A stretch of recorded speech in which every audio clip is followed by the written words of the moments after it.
What's up, everybody? Evan here for grips.com, and today I want to talk about the importance and the power of being the table captain. Now, right away, apologies if the audio sucks on this one.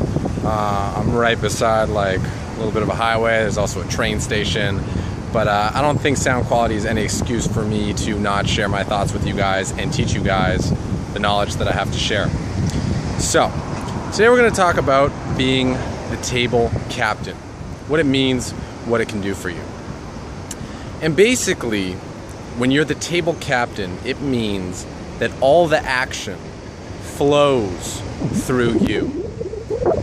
It's like if you've ever played with someone you consider to be a really strong player, or a professional brand name player, maybe a PokerStars Pro or a Full Tilt Pro, you've probably experienced this where they sit down at the table and you're like, holy shit, that's Phil Ivey. Oh my god, like, he's gonna outplay me.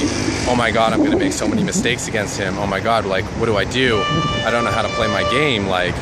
And you typically end up just either going into a shell, total nit mode, and not playing at all, which is, it's okay. Or you go out of your way to try to engage this tough player and end up completely fucking up and making mistakes. And this is something that Daniel Negren, you talked about, where once you're a big name pro, things are kind of easier because you don't really have to do anything fancy and people just give you the money. Phil Hellmuth talks about this a lot. Since being the World Series of Poker champion, top bracelet winner, everyone wants to bluff Phil Hellmuth. Everyone wants to make moves against Phil Hellmuth, so they just end up giving him the chips, even if he's playing solid. And this is a quality that you want to embody. You want to be the guy that people make mistakes against.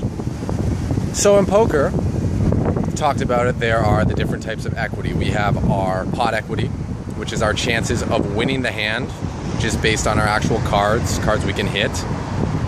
Then we have fold equity, which is the odds that you can make your opponent fold his or her hand, enabling you to win the pot, gain victory.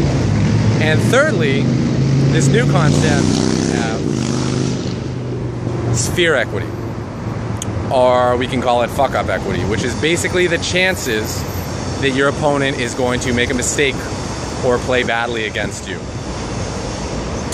So, how do you get it? Because clearly it's a very powerful thing to be able to show up and have people just give you the money.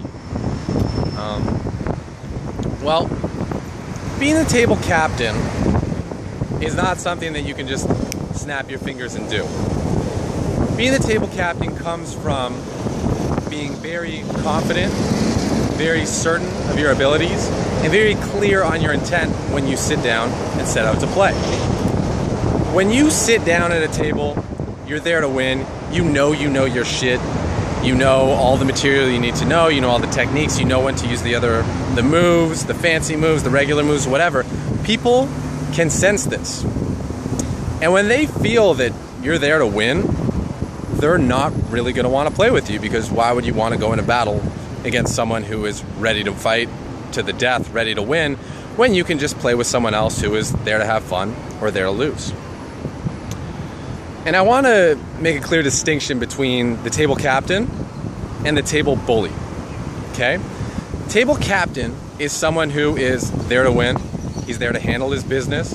You know what he's there for, and you can either let him do his thing, or you can try to get in the way and possibly get run over.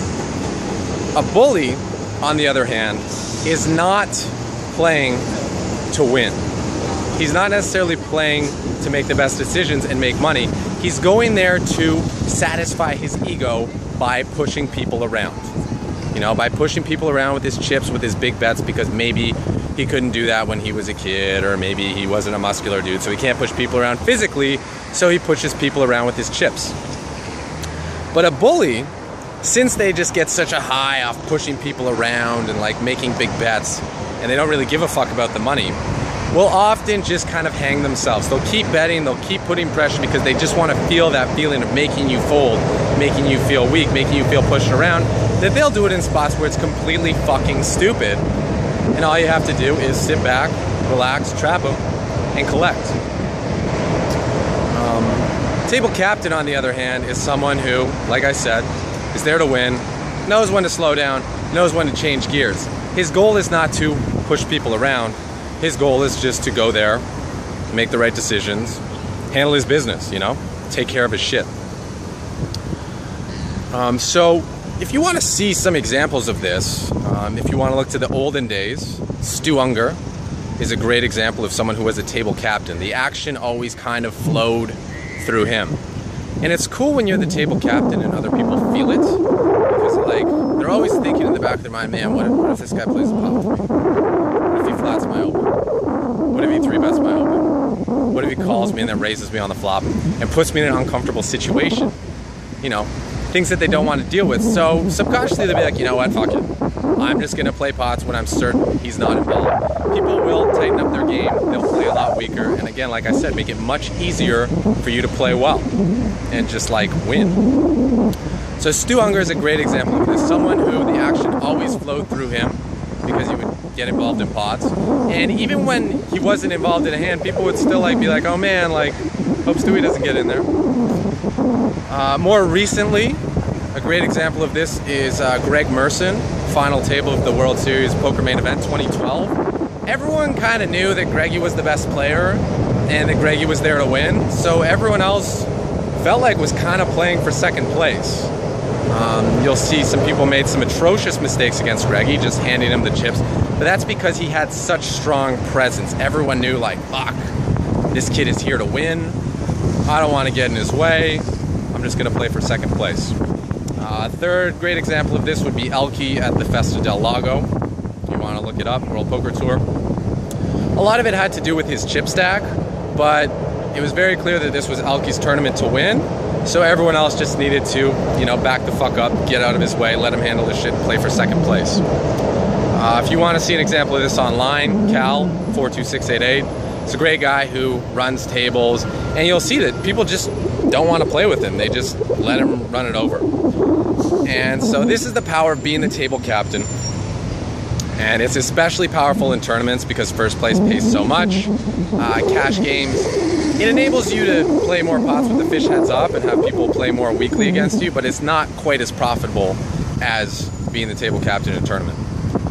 So, it's great to be the table captain. The question is, how can you become the table captain? Well, if you try really hard to become the table captain, like, oh man, I'm gonna go in there, I'm gonna be the fucking table captain. People are gonna sense it, it's not gonna work, they're gonna realize you're not, like, that's certain, and they're gonna call you out on it with their play. When you're really a table captain, it's just kind of natural. You know your shit, you know what you're there to do, so when you sit down to play, it's very clear what your intentions are, you know exactly what you need to do, and everyone else will just feel it, and things will take care of themselves. So being the table captain happens naturally from, you know, being confident that you know your material, being confident that you've practiced your material and are comfortable with it, and being confident in yourself that you will know when to execute what plays, when to change gears. Basically do what you need to do to get the results that you want to have. So that's kind of it. Study your material. If you recognize that you have a weak point or some leaks, this is a great reason why you would attempt to plug them, because then when you go to play, not only do you know what to do, but you might not even have to use these techniques that you've learned, because, well, when people are playing poorly against you, ABC is often enough to get the job done. So yeah, I just wanted to share that. The Aussie Millions kicks off tomorrow, and I wanted to get my head in the right place about kind of what I need to do and how I need to feel. So remembering what it takes to be the table captain and why it's nice to be the table captain is a great thing. And if you're starting out, don't feel like you need to be the table captain. When you first start out, so many weak players in the mix, you can just play tight, solid, get in good spots, and make money. You don't have to dominate the table. Dominating the table gives you more opportunities to make money, but unless you are, you know, qualified to do it, you're actually probably going to put yourself in some challenging situations. So don't try to run the table because you want to feel good and like satisfy your ego that you're the fucking man. Just focus on becoming the best player you can be, and eventually, as you get more experience and comfort, you will naturally become a table captain and see the results from that. So if you learned something from this video, please give me a like. Let me know I'm doing something right. I feel like there was one last thing I had to tell you. One last thing. Right. 2014 is our year. Don't you forget it. Take what you learned, go out there and get stacking, and maybe next year you'll be joining me here, beautiful Melbourne. Check it out, check it out. There we got possibly the tallest residential building in the Southern Hemisphere that is known as the Eureka Tower. Maybe one day I'll call it home. Freshwater place where all the ballers is at. Beautiful lake, river, and what else we got? City center, and of course some beautiful nature. Beautiful park where people come to hang out. I mean, it's a pretty fucking cool place to be playing poker. You got a gorgeous park right across the river. Fucking river outside. And of course, the Crown. What? See you tomorrow. Team Grip's gonna go in there, get fucking stacking. Hopefully, see some of you guys on the rail. Peace.